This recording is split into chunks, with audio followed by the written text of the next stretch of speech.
This is Cerebral Cinema. Movies of the mind.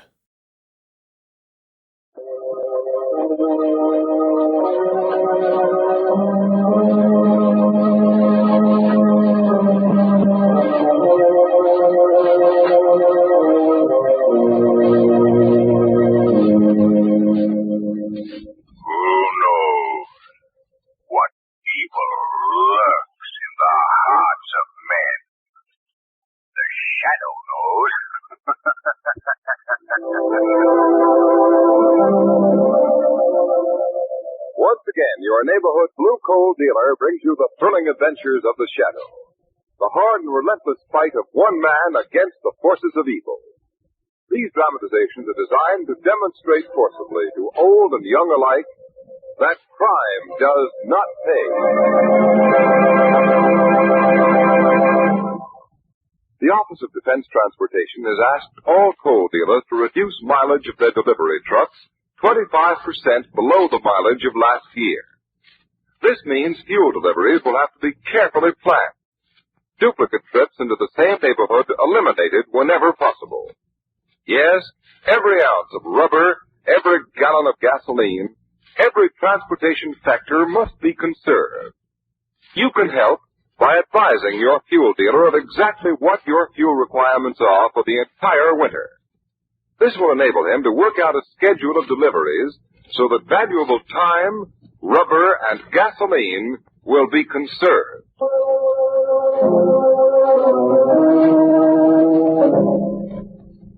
The Shadow, mysterious character who aids the forces of law and order, is in reality Lamont Cranston, wealthy young man about town. Several years ago in the Orient, Cranston learned a strange and mysterious secret. The hypnotic power to cloud men's minds so that they cannot see. Cranston's friend and companion, the lovely Margot Lane, is the only person who knows to whom the voice of the invisible Shadow belongs. Today's drama, The Lady in Black.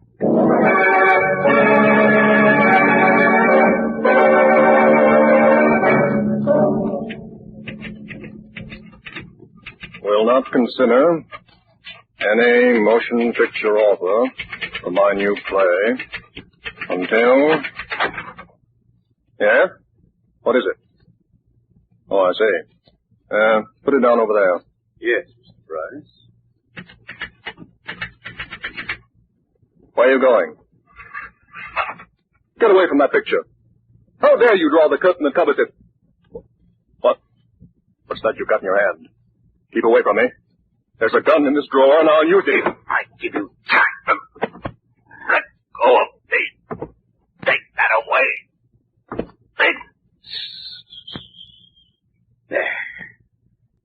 There. Now we'll take this gun of yours, Mr. Bryce, and...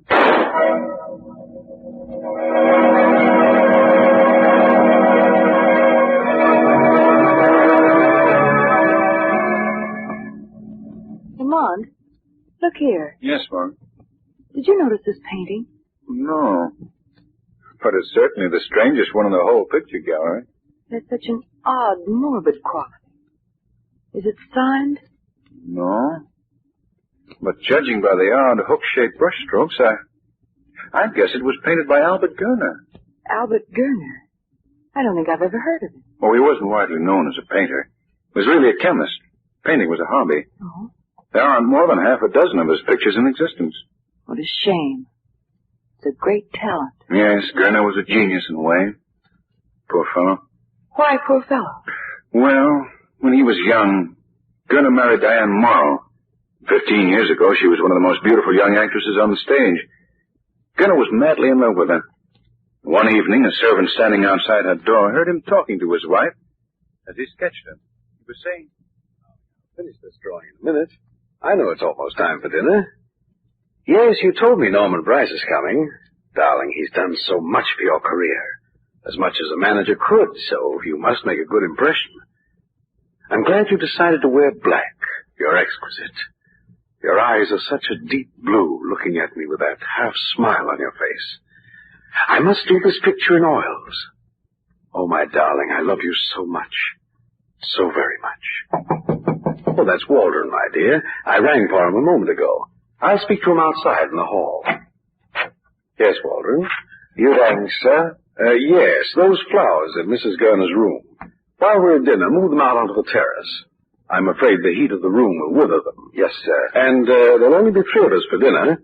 Mr. Bryce is coming along. What was that, sir? It sounded like a shot. In here. Oh. Diane! Good heavens! Look. There's the revolver she did it with. Killed herself! Killed herself! Oh, no. I was talking to her only a moment ago. And now she's dead. Diane! Diane! Diane! Oh, that's the story, Margot. I wonder why she would kill herself. A girl who had so much. Well, there was some talk at the time of murder. But our room was on the 2nd floor, and no one could have gotten in and out of the windows that quickly. The only other entrance was the door. And Gurner himself and the servant were standing outside of it in the hall when they heard the shot. Yes. Gurner went to pieces after that. Completely broken. He went to the Orient and died there. About 4 years ago. Huh. Well, it seems so. Why, Commissioner Weston. Hello, Margot. Hello, Lamont. Hello, Fancy meeting you, of all places, in an art gallery. I'm here on business. Not to look at a lot of silly pictures. Oh? Norman Bryce has been killed and Bryce? The theatrical producer? Yeah. Why, Lamont just mentioned him. And we saw his new show last night. A big hit. Yeah, I know. I'm taking personal charge of the investigation. Investigation? You mean he's... Suicide, or so the circumstances seem to point.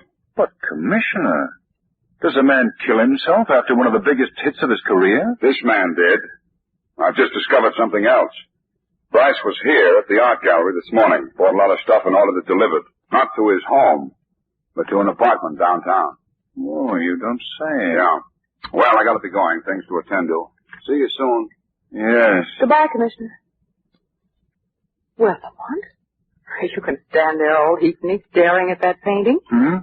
Oh, no. Come on. Let's get out of here. Where are we going? Out to the home of the late Norman Bryce.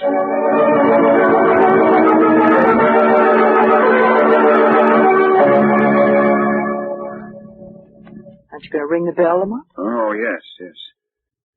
Well, this tragedy ends the story, Margot. You mean Mrs. Gurner killed herself?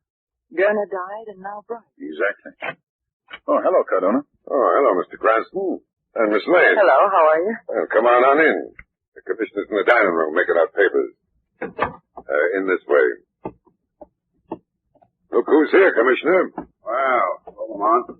Miss Lane. Hello, You two again, huh? Well, what do you want? I was interested in Bryce's death, Commissioner. Just plain case of suicide. Got these papers to fill out, and then we'll close the case. The body's been taken away? Yeah. Want to take a look at the room where it happened? Oh, yes. Will you come, Margot? Yes, I'd like to, Lamont. You're welcome to go in that room. Well, what do you mean by that, Cardona? Cardona says he feels as if somebody was watching him in that room. Really? Well, there is something about the room. Go on, take a look. Here's the key, Margot. Thanks. Right down the hall, that way.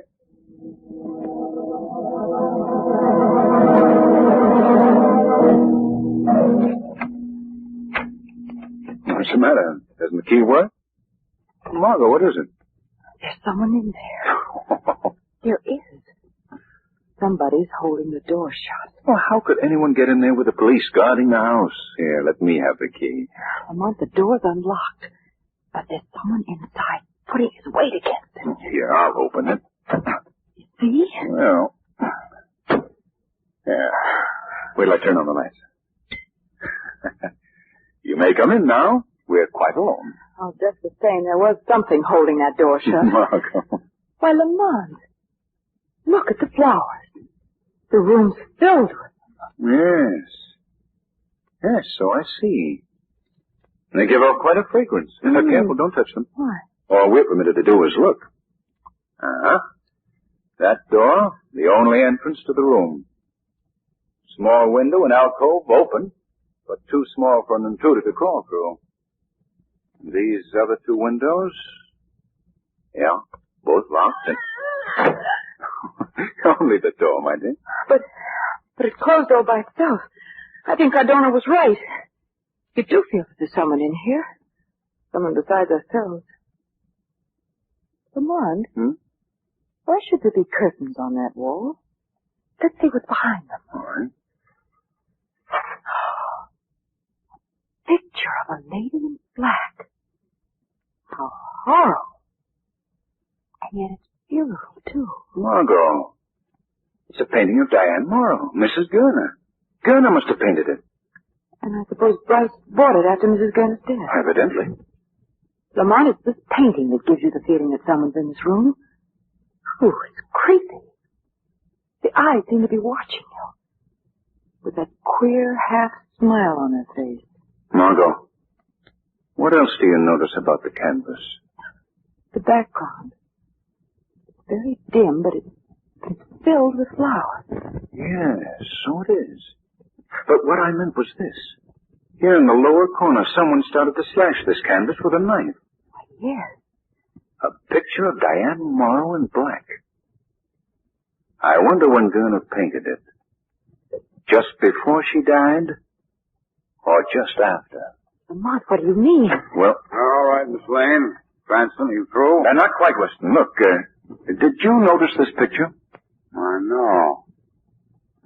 Sort of strange thing, isn't it? Yes, especially the smile on her face. Wait. The corpse. Mr. Bryce was smiling.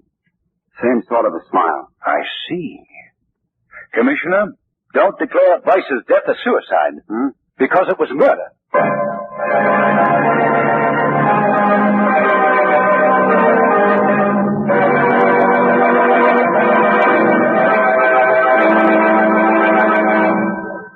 In a moment, we'll return to the chateau. But first, here's a brief little drama that directly concerns you. Listen. Hello? Hunter Coal Company. This is Mrs. Smith, 202 Main Street. Will you please send over 10 tons of blue coal immediately? Well, Mrs. Smith, I'm afraid we can't send you that much right now. How much do you have on hand? Oh, I don't know, but it's not a very big pile. Well, we want everyone to have enough coal for immediate needs, you know. I need 10 tons. Cash deliver it to me now. I'm sorry, Mrs. Smith, but the Robinsons next door to you also need coal. And the Joneses down the street are in need of coal, too. And we're making a delivery at both places soon. We'll stop at your place, too. But not 10 tons. You realize we must make sure that everyone has some coal in the bin. I know you won't want to deprive your neighbors of heat. Oh, of course not. I just didn't realize, that's all. Well, do what you can then, will you? I certainly don't want my neighbors to be in valley without coal. Let's all cooperate. Share and share alike, and we'll all be warm this winter. Now, back to the chateau.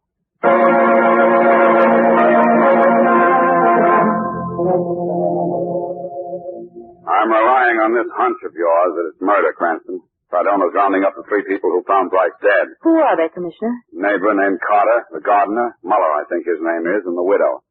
Now, if you get any ideas, Lamont, speak up. I will. Tom? Oh, come in, Mr. Carter. Miss Lane, Mr. Carter, Mr. Cranston. How do you do? Down, please. Oh, thank you. You were with Mrs. Bryce when she found the body, I believe. Why, she called him in, asked me to come over. You live nearby? Next door. I just happened to be standing talking over the hedge with Mr. Bryce's gardener when she called. And you both ran to the house? Yes. Mrs. Bryce said she'd heard something that sounded like a shot from the library. Did you yourself hear that shot? No, I can't say that I did. All right, sir, that'll be all. Just a moment, Mr. Carter. Yeah. Aren't you an actor? Yes, I am. Weren't you supposed to play the lead in Bryce's show, which opened Thursday night? Well, I read that you were in rehearsal, and then that Bryce had dropped you at the last moment. Is that true? I resigned. I wasn't fired. That's all. You may go. But don't leave town, understand? But that's all. Very well. It could be a motive for murder, being fired. It was a good part, and his successor made a hit. I see. Tom? Come in, Muller. Where were you, Muller, when Mrs. Bryce called to you? Why, in the garden, working, sir. And talking to Mr. Carter. How far is the garden from the house, Mr. Muller? It's different in different places. The lot is an odd shape. My cottage is at the back. I see. I've just been sketching a ground plan of the house and gardens. Will you check on it and see if it's right, please? May I see it, sir? Yes. No, that is wrong. It should Well, go... here, take my pencil and correct it, if you will. Thank you, sir. Now, it goes like this, and, Did you hear that shot, Muller? Huh? Oh, the shot. Pardon me, I was absorbed in this drawing, and... No, I heard no shot. But I was some distance off, at this spot in the plan. I see. Was there any difficulty about opening the library door? Well, yes and no. Yes and no. What do you mean? Well, Mrs. Bryce was in the house when she heard the shot, and she ran to the library, but she couldn't get the door open, and then she came and called to Mr. Carter and me. Did you and Carter have any trouble opening it? No, sir. What time was it when Mrs. Bryce called to you and Carter? About 4 o'clock. Because I noticed the clock in the library said 5 minutes after 4. We have a common interest. A common interest? Flowers. Those from your garden are magnificent. Oh, yes. This year the garden was particularly lovely. I don't think there's ever been a time when we've had such beautiful geraniums. Yes, sir. Geraniums. They're a common flower, but Miller grows such beautiful ones. I see. Mrs. Bryce, how long has Muller been with you? Since April. Did Muller and Mr. Bryce get along well? I doubt if they ever spoke 10 words to each other. Mr. Bryce was away a good deal?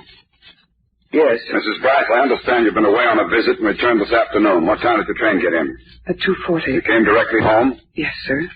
Now, when did you hear the shot? Just as I opened the front door. Mrs. Bryce Muller told me that you didn't call him until a few minutes after 4 o'clock. Well, I don't It would see... take a taxi about 20 minutes to cover the distance from the station, so if your train arrived at 2:40, you'd be entering the house about 3 o'clock. Yes, but I... Why, after hearing the shot, did you wait an hour before you called to Carter? I wasn't sure it was a shot. I thought it was a door slamming somewhere. I thought my husband was at home. Oh, so you didn't pay much attention to it then? No, sir. I decided it was just... And then about an hour later, you went to the library. Yes, I found the door was stuck, so I called to Mr. Carter. Why didn't you call your husband? I didn't know he was at A home. moment ago, you said you thought he was home. Yes, but Mrs. Bryce, isn't it true that you and your husband have been separated for the past 6 months? Hasn't he been living in an apartment downtown? Yes, but he does come home occasionally. He comes when I'm not around. He has a picture in the library. He comes to look at it. A picture? A painting of a woman. A woman all dressed in black. He used to sit there at his desk sometimes and stare at it for hours. He was in love with it. He was in love with that woman just the same as if she were a real flesh and blood person. That's what caused our quarrel. Mrs. Bryce, you're nervous and upset, naturally. We'll postpone this talk till some other time. Thank you. Thank you, Mr. West. Well. Goodbye. Bye, Mrs. Bryce. Goodbye. Hey, what kind of a nitwit does she think I am? You were right, Lamont. It's murder. And she's the one who killed him. No, Weston. She's telling the truth. Lamont, Mrs. Bryce is really jealous of that painting. And yet she doesn't know that it's a picture of Diane Morrow. Miss Lane, Diane Morrow and Albert Gurner, too, are dead. Yes, the lady in black is dead, Commissioner. But sometimes the dead don't remain in their graves.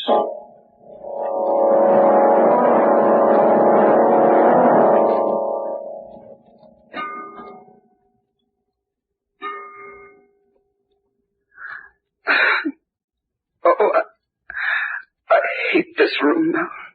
The smell of the flowers. Oh, Norman. Norman, what made you kill yourself?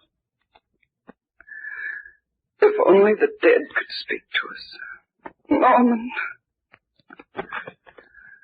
Norman, why did you marry me when all the time you loved the woman in black? I hate her. Well, the canvas is cut already. Here at the bottom. Why, the frame moves. There's a space behind it. Sort of closet. And what's this? It looks like a gas mask with a tank attached. Who's there? What do you want? Give that to me. What are you doing here? Is this gas mask yours? Give it to me. I see now. Norman didn't kill himself. He was murdered, this mask. You killed him, didn't you? I killed him. Let go of me. What are you doing? Take that away.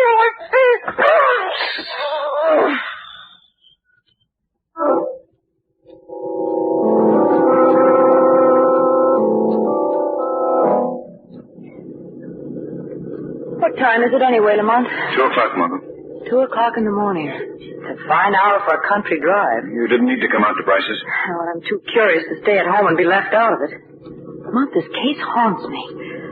There's something evil about it. That smile on the face of that painting. Now, what about the smile on Bryce's face? A smiling corpse, Margot. Yes. A horrible criminal is loose and doing murder. And the murderer may strike again. Oh, here we are. Quiet now. Don't talk.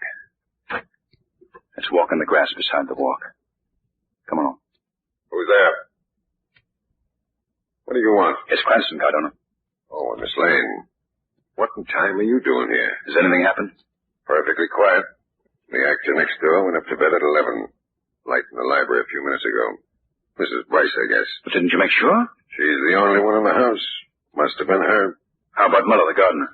Light's been out in his cottage for a couple of hours. Everything's serene. What was that? A shot!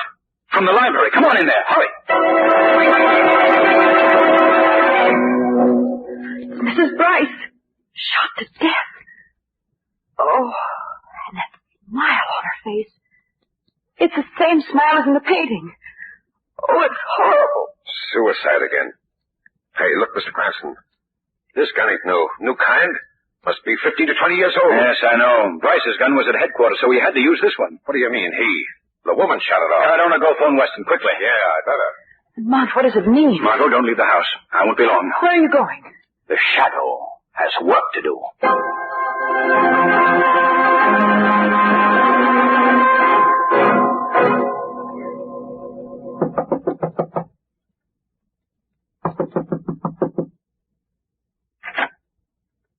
Who's there? Who's it? I must have imagined someone knocked. My nerves are playing tricks on me. This won't do. When they come to tell me, I've got to be calm. I'll go to bed. Wait a moment, Albert Garner. What? Who spoke? Where are you? It's no use to try to locate me with your flashlight. I am the shadow. Huh? You cannot see me, Garner. Why do you call me Garner? My name is Muller. I work here. I'm the gardener. Yes, a gardener with a remarkable knowledge of chemistry. You were a chemist, Garner, as well as a painter, weren't you? I'm no chemist or painter. Then why did you slash the picture of the lady in black to pieces? Mrs. Bryce did that. She was jealous of the lady in black. How did you know that the picture was slashed, unless you were there? I won't stay here and... Get away from the door. No, you don't. Get back. No.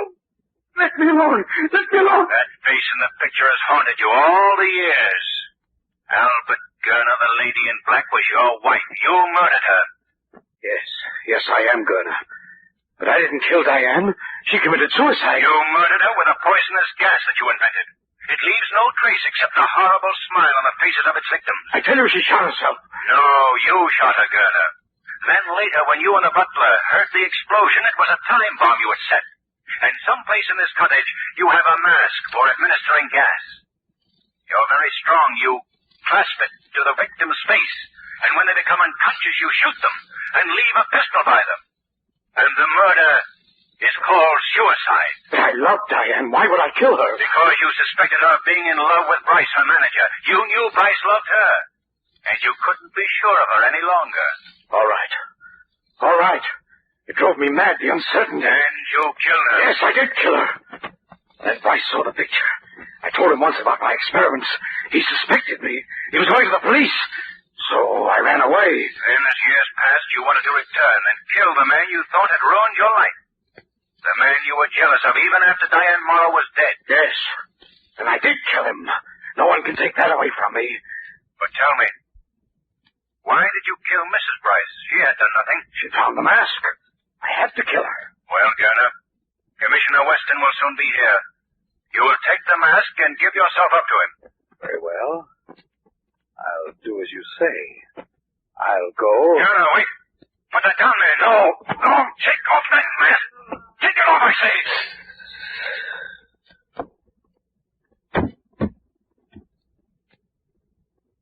He's gone. Dead from the gas.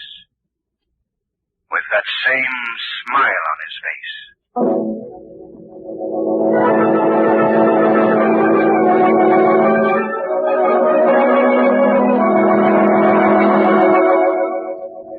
table suit you, Margot? Very nicely. Thank you. All right, Louis. We'll order later. Very good, sir. Lamont, what I want to know is how you solved this case. Where did you get your first clue? Why, you gave it to me. I did? Yes. You called my attention to the fact that the background of the painting was composed of flowers, of geraniums. Well? Well, when Diane Morrow died, her room was filled with geraniums. Oh, and you thought that those and the geraniums in Bryce's library had some connection? Precisely. And the ventilation of Bryce's library. The ventilation? Yes. It had been worked out so that quite a strong draft swept through the room. Why, of course. It was the draft that held the door shut. Yes. And it also caused the door to slam shut so violently that Mrs. Bryce thought it was a shot long after Bryce was dead. Oh. And the draft also cleared the room of the gas, which smelled like geraniums. Well, then the geraniums were there to explain away whatever traces of the gas might be left. Exactly. Only, Lamont, how did you know that Muller was really Gerner? Oh, that was the simplest part of the case.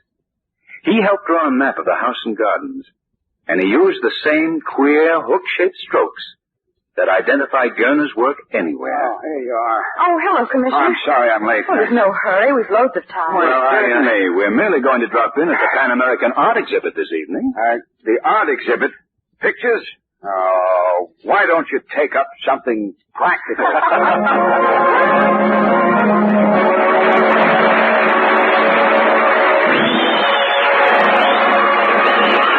Now let me introduce Luco's distinguished eating expert, John Watson.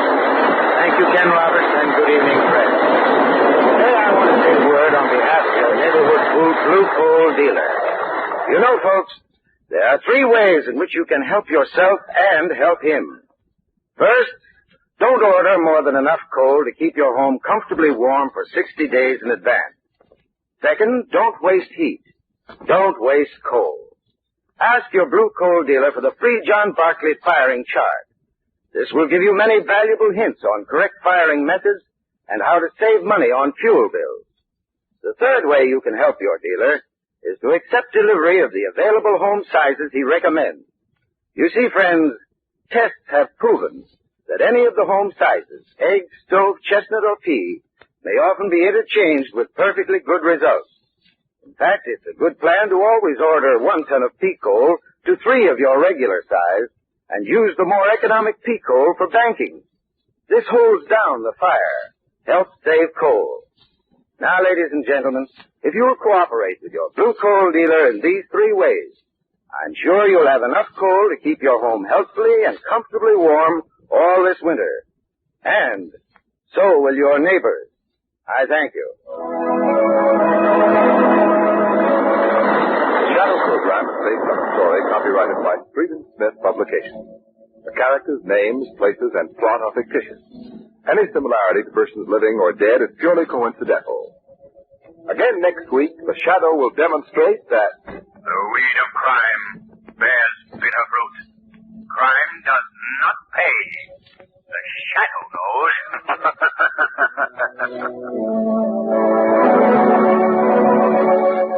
next week, same time, same station, your friendly blue coal dealer brings you another strange and thrilling adventure in the Shadow's daring battle against the forces of evil. Be sure to listen. This story produced by the B&W Coal Company, distributors of Blue Coal. Cerebral Cinema hopes you have enjoyed this movie of the mind.